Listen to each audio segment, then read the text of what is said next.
Égalité, fraternité, victorité.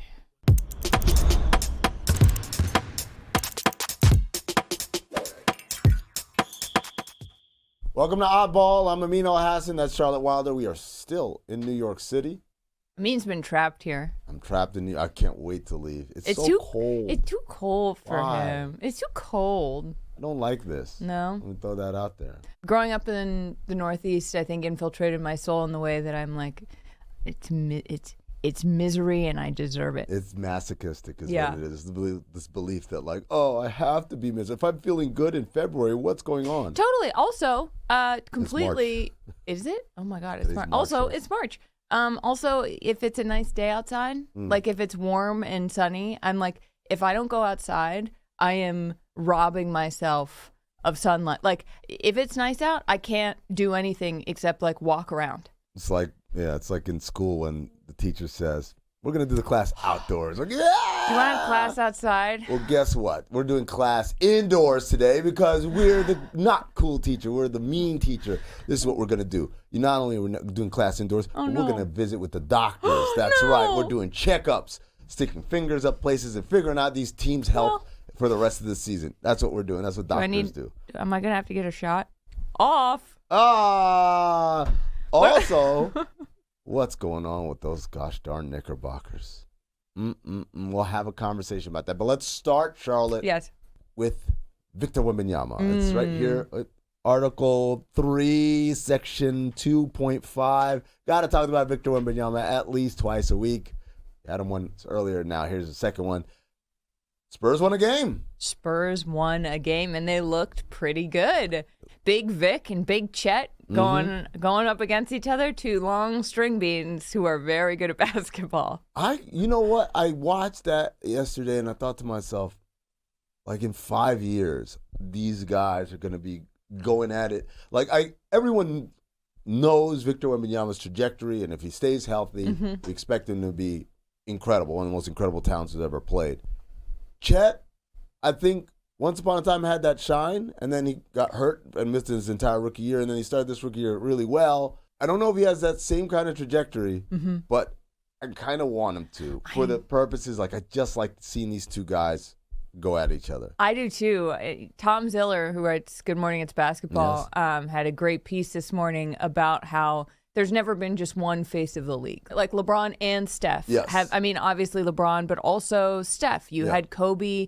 Even he was talking about even in MJ's shadow, like Shaq managed to loom pretty large. So when we say like who's the next face of the league, it's sort of like who are the next faces, and these two, if they can keep going against each other. I also had a similar feeling, I mean, when I was watching Wembanyama's victory speech after, where he said, I miss this shit. And then he said, he led the crowd. He was like, 1, 2, 3, go, let's go Spurs. And I was looking at his face being like, someday he's going to look like an older person, and we're going to look back at this and be like, look how young he was. He was a baby back then. Charlotte, now when he says, I miss this what's the he's referring to? Victory? Yeah, winning. Oh, my God. They went 1-8 on the rodeo trip. That's got to be soul-crushing. I mean, you know, good for him for finding a way to make it positive. This is the same reason why, like, I hold a glimmer of hope that the All-Star game will be fixed internally, not by rules, not by incentives, but by people like Victor Wembanyama, who clearly care about the right things. And if he were playing for any other organization that was terrible, I would worry about bad habits, about like just the decay and the rot of like, you know what, nobody cares, why should I? Right. But I think San Antonio, even though they are not a good team, it is a good organization. And so the main thing and the right things will continue to be prominent for him. Yeah. And so he won't suffer from that rot and that decay, and he'll maintain this kind of positive spirit. You know what it is about Victor Wembanyama? What is it? He doesn't have a cool jacket on. You know how some people walk around and it's like, take off your cool jacket. A cool jacket. Wow. Like, stop trying to be like, did you get make over that yourself. up, or is that a thing? No, I heard it somewhere, but like not publicly. Like somebody I know said it to me once, and I was like, I love that. Victor Wembanyama walks around and he's like, I give a shit. I care a lot, and he's like, I don't even care if that's cool or not. Like, I'm just, this is how I'm going to do things. Yep.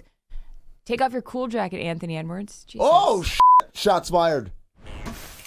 Elsewhere in the association, Charlotte. Yes. Joel Embiid talked to the media for the first time. He did. Yes, he did. Since having his meniscus procedure, which I don't think we still know exactly what it is. We don't know exactly what it is, but we can guess it was a meniscus removal because of words like this where he says, quote, "That's the plan as far as coming back this season regardless of the Sixers record. Obviously, everything has to go right as far as getting healthy and being as close as I'm supposed to be. But yeah, that's the plan." And you want to add on to that, Charlotte, he said he's going to try to play for Team USA in the Olympics this summer. Ladies and gentlemen, these are all the words of someone who had a meniscus removal, not a meniscus repair, because a meniscus repair is somewhere in the neighborhood of like 6 months recovery, 6 to 9 months. Especially since he also said, I think when you look at what unfolded and what we saw, there was only one decision, and it was to go the route that I did, which seems sort of like playing defense against, like, well, why didn't you have it repaired? Because that has a better long-term prognosis, blah, blah, blah. I'm curious as to whether you think part of this is keeping up his own team's morale.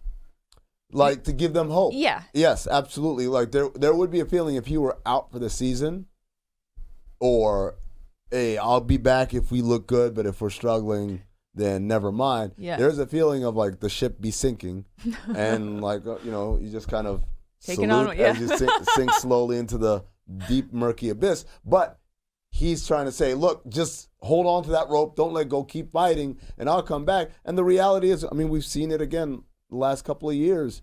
Like, just get me there. Yeah. We get to the playoffs. It's a whole new ball game. Yes, we won't have home court advantage, but I always point this out. Home court advantage is literally just one game. Right.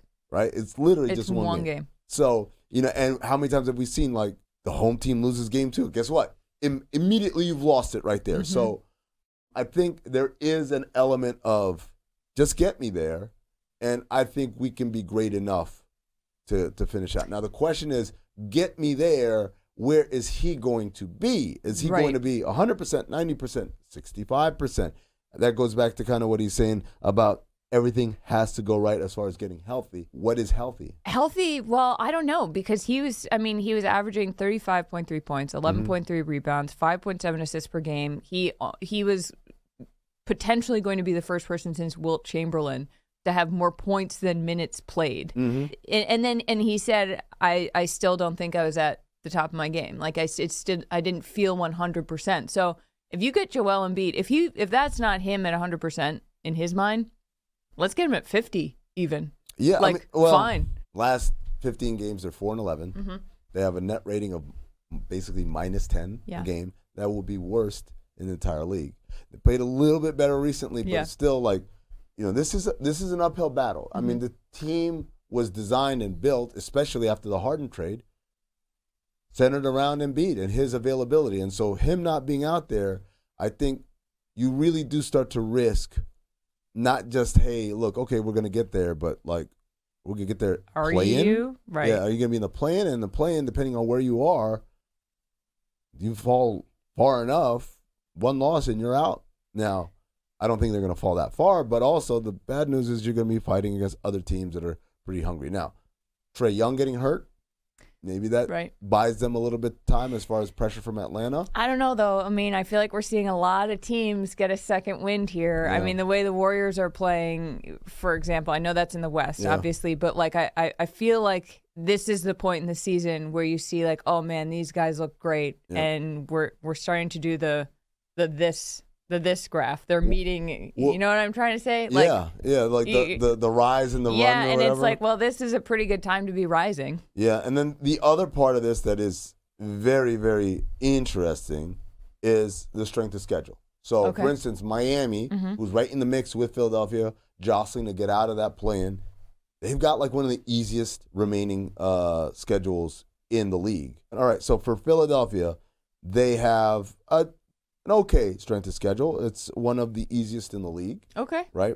Not quite as easy as Miami's, but here's who they have. All right, they've got to play the Thunder once. They got to play the Clippers twice. They got to play Cleveland once, Milwaukee once, the Knicks twice, and the Suns once. On the other hand, they still have the Hornets twice. Okay. The Grizzlies twice. Okay. The Nets twice. Okay.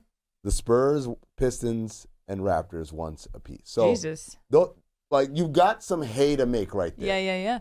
You got to beat the teams that you're supposed to beat. And I think if they can get there, riding the wave of corpses of teams that just are like waving white flags, you can get to a position where, okay, Joel comes back and it's not out of the question. The other part about being in the play-in, though, is you're most likely going to have to play the Boston Celtics or the Milwaukee Bucks, who, jokes aside, that's still Giannis and Damian Lillard in a playoff scenario. That's not anyone's dream matchup. Yeah, if they're going to do that, Embiid's got to be feeling pretty good. Definitely happen. Yeah. And I think, as it does happen with star players, sometimes you go to your star player and say, hey, look, we have a chance to add this guy. And so you start thinking, oh, maybe. And when you get deep into trade talks, usually the teams will allow teams to communicate with one another. But obviously players don't need to follow the protocol, so they can talk to each other as much as they want. And so, yes, I believe they believe that it was imminent. I just find it hard. Look at the cap sheet for the Heat at the time, right? Chris Paul made about $14-15 million that year. Wade, Bosh, and LeBron are off the table. So now this is what's left. Mario Chalmers, Mike Miller, Shane Battier, Joel Anthony, Norris Cole. No disrespect to any of those guys. Those are nice players, good vets, championship. Obviously, they all won titles, right? That's hardly the package you get for a superstar player like Chris Paul, leaving a small market team that has to pick up the pieces. Then you start saying, okay, what about draft picks? Well, there's two problems. One is Miami was going to be amazing, so obviously the picks weren't going to be great, but that's not even the main problem. The main problem is they already owed picks.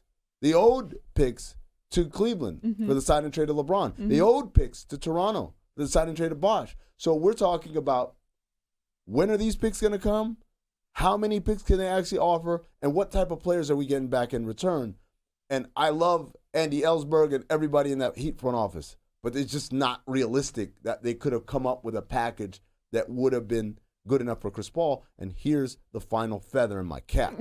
Go on, Yankee Doodle. Because you might say, well, teams do bad deals all the time. Yes, we know that because the Hornets tried to do a bad deal with the Lakers to send Chris Paul there.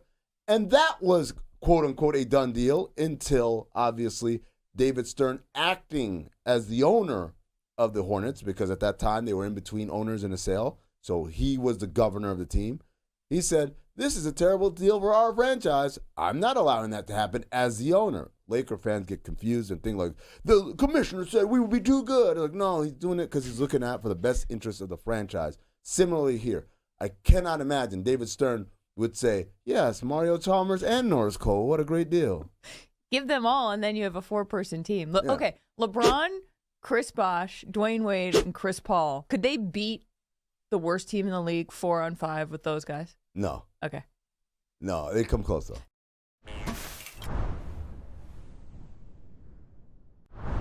Yeah, the New York Knicks. First of all, what was the Tyler report last night after that loss to the Warriors? Oh, God. Well, for those of you who don't know, I'm married to a Knicks fan. His name is Tyler. And watching the end of that game, the Knicks kept it within 7 to 10. Flirted? Are they going to make this comeback or not? Against the Warriors. And also, Jericho Sims is just watching him. He is never in the right place. And anyway. And, at the end, towards the end, someone just takes a 3 that bounces right off the rim, and Tyler just grabs his face. And with 1:30 left, and I think Steph hits a 3, and it's just Jonathan Kuminga hits a 3, and Tyler just turned it off. And I was like, do you want to watch the J-Lo doc? I'm telling you, there's no greater sound in basketball. And it only happens at the Garden, I feel like. When someone misses a shot, in a crucial moment of the game where we all know, hey, we need a make right here. And it was Dante DiVincenzo. When you miss very, very poorly, there's this groan that comes out. Oh! From the belly of the arena itself. And it's a knowledge of, oh, that was it. That's ball game right there. Yep. It is the greatest sound. I love the groan of the Garden crowd. It always makes my hair stand up. But yes, tough February. Tough Feb. They went 4-8. Yeah, not quite the January they had when they were the darlings. Not the 14-2 January. They are missing OG Anunoby still, although. Some good news. He's been cleared to shooting and court work. Not yet for contact, but that's a good sign that he's on his way to come back. Also, we're still waiting to hear what happens with Julius Randle. Yep. The wait and see method is because they're trying to see if he can rehab and rest it and kind of just do corrective exercises and get back. Because a surgical option, I think, would knock him out for the rest of the year. Well, yeah, and it's been tough. Josh Hart has basically been like holding this team together with grit and duct tape because also even Jalen Brunson and Josh Hartenstein have been not playing as much as they usually do. So 4-8 with only Josh Hart is well, Dante, they've got 18 rebounds for Josh Hart last night. I said this the other day. He reminds me of Charlie Day's character in It's Always Sunny in Philadelphia, where they make him do all what they call it Charlie work. So it's like killing the rats. Oh, and the Josh work. He's good at it, though. He's good at it, though. Yeah. All right. Well, if the Knicks can get healthy, it's not too late. It's not too late. The door's open, but they've got to get healthy. Speaking of healthy, should we go to the doctor? I think we should. Dr. Elhassan, Dr. Wilder, you're needed in exam room 4. Where did she put it? Denise, did you give her the right instruction? Preparation H on her toes? This is... Oh, I gotta go. My 2 o'clock is here. Damn it, we lost another one. Oh, God. I'm so sorry, Dr. Elhassan. I thought we did everything we could for the Detroit Pistons, but... DOA. Thank you for coming today. As you know, we've been working on this study of these various entities in the association. I think it's time that we go over some of our findings, and I'd love to hear what your recent research has showed in your work with these patients. Some of these numbers are damning, Dr. Wilder. Damning, I say. Ugh. Let's start with the Los Angeles Lakers. What are you seeing from these recent numbers? Well, the patient has been exhibiting some improvement. Okay. 10-5 in their last 15. All right. Net rating that's positive as opposed to last time we saw them. They had a negative net rating. Which is a huge warning sign. Very detrimental to the health of the organization, yeah. right? And an improvement in their three-point percentage. Really? Yes. They've now risen to top 10 in the last 15 games. So that gives me some hope that we've got something going on. Now, we know that the main artery here, LeBron James, was responsible for 11 of 13 field goals either made or assisted by the Lakers in that huge comeback win versus the Clippers. I like that they're finding ways to thrive. I'm worried too much stress on that LeBron James. I was going to say, anytime you have one main artery carrying most of the blood to the rest of the body, it puts you at risk for disaster, to be quite honest, especially when that artery has been around as long as it has. Now, Dr. Wilder, I'm going to be very blunt and honest with you. Okay. I'm giving this patient a 50-50 chance of that LeBron James artery remaining. There's a 50% chance that it'll be obliterated by the end of the season. So, have you told the family? No. Let's keep monitoring, and we'll see how it goes from there.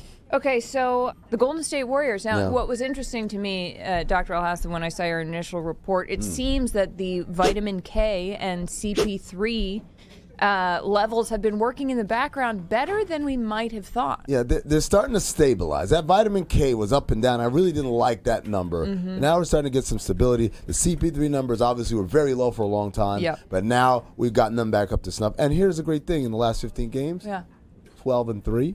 Really? And the third best net rating in all the league. I love their net rating at 8.8. And guess what, Charlotte? What? This team, despite being called undersized and small, the best rebound percentage of any team in the last 15 games. So things have been looking up. I like the improvement. I like the bounce back here. Yep. It looked touch and go for a little bit there. It did. We They almost honestly, at one point, they came close to flatlining. we almost had to perform a Draymondectomy. Yeah. Take it out the system completely. But again, we got it to stabilize. And I think I talked to the patient. They're going to be taking it easy for the rest of the season here. Okay. They've got a pretty easy schedule, 5th easiest strength of schedule remaining. I think that easy living can give them time to recuperate and rejuvenate. Now, one thing I am worried about, that Wiggins. That Wiggins bone is just a little... We don't know what's going on with the Wiggins bone, and Dr. Kerr would like to respect the patient's privacy because it's a personal matter. So I think they're going to need that, though. Yes. I think that is going to be something that they are going to miss, so we should keep an eye on that. Absolutely. Moving forward. Now, Dr. Elhassan, something very interesting to me here is the Milwaukee Bucks, Okay. because despite hiring a doctor to make daily house calls, it does not seem to have changed too much in this patient's prognosis. One would hope, or one would think, an in-house doc would be a great sign. Pretty much should be all you need when you have a patient who could be this healthy. And I sometimes worry about this particular doc, because this particular doc does have a tendency to blame the patient for many of their ills as opposed to finding solutions. Doc, that's what you're there for. We're here to find solutions as well. The defense has risen. Okay. That's a good sign. Great. We've gotten better there. Yep. We know that offensively they're doing great. So now it's how do we get a level of synergy, I would say, between our two. You want to be in sync. Now this might sound like a little Eastern medicine. Okay. But I'm telling you, you want the alignment between the mind, the body, and the soul. And right now, they're kind of misaligned between your Giannis and your Dame. Really? We need to get the Giannis and Dame balanced like a yin and a yang almost. Dr. Elhassan, have you been talking to Dr. Phil Jackson a little too much recently? Maybe take a visit out there to Montana. Maybe, Well, that could be good for the Constitution. Medicinal. When it comes to Milwaukee, I do worry that they are at risk of not raising these win levels to appropriate to where they should be if they are going to have any chance really in the East long term, especially since, as you said, some former patients of Doc have publicly said lack of accountability. A lot of malpractice lawsuits out there for poor old Doc Rivers. We've got the Dallas Mavericks here. Yes. The interesting numbers, they are 34-25, seventh in the West, and yet they have one of the strongest arteries in the entire association in Luka Doncic. Absolutely. He's pumping blood like no other. I also I prescribed them, I put them on a regimen of P.J. Washington and Daniel Gafford. They got on that, and that's been helping a lot. They also cut the Grant Williams out their diet. The body chemistry has gone up tremendously since then. So I do like those moves that they've done to take care of their lifestyle. Yeah. Now here's the problem. Here's what I'm worried about. Yeah. They play in the Western Conference, and they are in the midst of a very, very strenuous, stressful part. The neighborhood they live in, 6, 7, 8, 9, full of bad news. Really? Yep. I mean, two of our prior patients are in there, the Warriors and the Lakers. Yeah. So they're in this jostle with these teams, and they've got to figure it out. The other thing I wonder about, again, like our other patient, the Lakers, is there too much dependence on that one artery? Well, I would argue yes. I would also argue that if they're not careful, if they don't take care of themselves, if they don't adhere to those regimens that you've prescribed, that artery could burst. Yeah. So, You don't want that. Nobody wants that, especially not people who are already scared of a patient we actually haven't seen in a long time, the Denver Nuggets. I don't think they're on the docket today. The Celtics came in for a checkup, but Clean bill of health. they're fine. They're listening to Mozart.